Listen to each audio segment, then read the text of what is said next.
Welcome to Money Manager. We will now get introduced to various screens. To get into the game, go to the Games menu, Finance, select Money Manager. Click on Play Now. Select the difficulty level, Hard Mode. We are now on the market information page of the game. This graph, which shows the macroeconomic information, briefs you about GDP, inflation and wage index for 3 periods, past, present and forecasted. Mouse over on the graph bars, you can see a pop-up indicating the percentage. From this graph, we can see that there is an increase in the GDP in the projected period.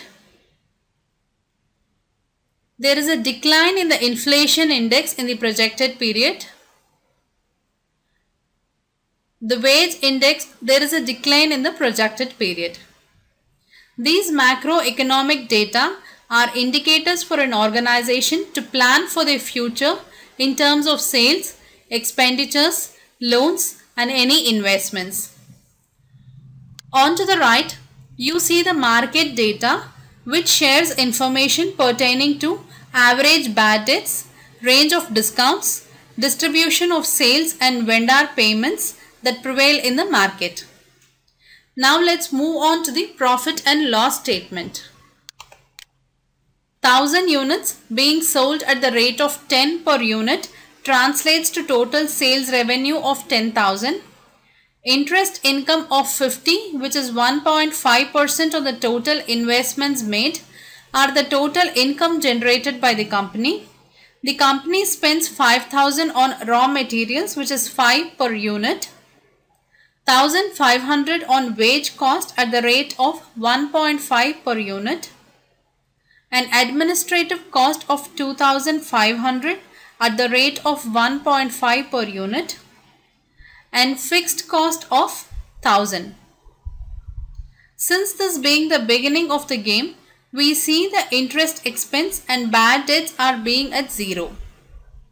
Taxes are generally charged at 30% of profit before tax.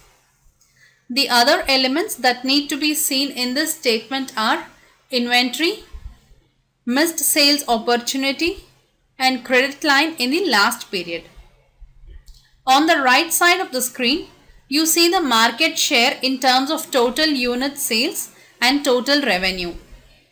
Being the start of the game, all the entities in the market start with a market share of 12.5%, which tells that there are total 8 players in the market. This screen also gives us a picture pertaining to the receivables and payables of multiple credit periods. Now let's move on to the balance sheet. This gives the financial position of the company pertaining to assets and liabilities. From the asset side of the balance sheet, we understand the cash position, investments, inventory and accounts receivables. On the other hand, from the liabilities side, we can decipher the total loans of the company, its payables, reserves and the equity.